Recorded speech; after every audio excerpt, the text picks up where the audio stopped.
فالحفل التأبين بطبيعة الحال سيفرض نفسه، لأنه مرحوم طاهر الرعد ما هوش ملك فقط ديال المحمدية وفقط ملك ديال المغرب.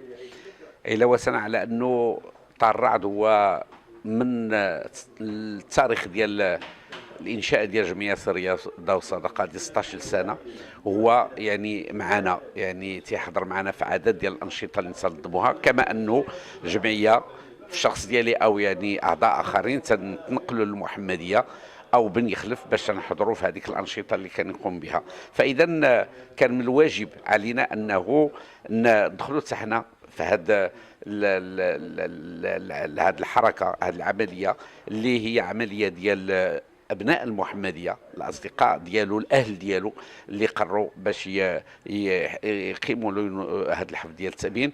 فكان ولا بد باش حنا حتى حنا نشاركوا في هذه العمليه. فاذا هذه مده ديال ربما 3 ديال الاسابيع، وحنا على قدم وساق انه تنظموا، يعني تنديروا كل ونشوفوا كل التفاصيل ديال هذا الحفل التأبيني، لانه طهر يستحق يعني شي حاجه اللي تكون في المستوى الكبير.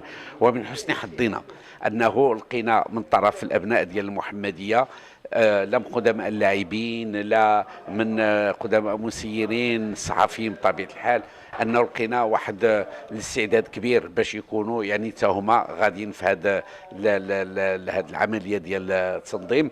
واكثر من ذلك، وهذا من حسن حظ هذه المدينه، انه السيد العامل ديال المحمديه انه حتى هو مستعد كل الاستعداد. والدليل على ذلك هو انه حضر معنا السيد الكاتب العام، يعني باش يشوف التفاصيل ديال هذا التظاهره. فاذا برنامج فيه اولا يعني الفئات الصغرى، لانه طاهر الرعد الله يرحمه كان الهاجس الكبير ديالو هما الفئات الصغرى، هو الناشئه، يعني كانت عنده مدرسه وحضرت شحال ديال الدوريات اللي كان قام نظمهم مع المدارس الاخرى ديال المدينه، والمدينه تعج بالمدارس ديال الاطفال. فغادي ينشطوا هذا اليوم يعني لهذا التأبين انطلاقا من الساعه 11 حتى الواحدة بعد الزوال.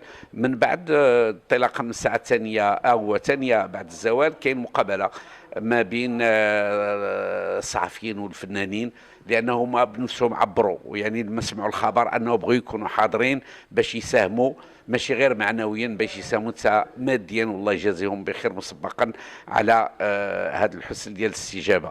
وبعد غادي تكون مباراه اللي غادي يحضروها نجوم كره القدم القدماء، يعني من العيار الثقيل، ما نقولش الاسم لانه ما غادي نساليش. علاش؟ لانه اكثر من 40 ديال لاعبين نجوم كره القدم، الا يعني لما سمعوا الخبر الا ولباو الدعوه، علما بانه اللي تكلف بالتشكيل ديال هذا التشكيله ديال قدماء اللاعبين هما عزيز بودربالة ومصطفى الحداوي، وضد منتخب او يعني فريق ديال القدماء ديال المحمديه، ماشي شباب محمديه، ولو انه شباب محمديه عندها الاولويه لانه طاهر الرعد ينتمي لهذا الفريق، ولكن بغينا نفتحوا يعني هذه المشاركه لكل الرياضيين او اللاعبين المحمديه. اكيد غادي يكونوا اخرين يعني من اتحاد المحمديه. فالدعوه موجهه للجمهور باش يحضر بكثافه،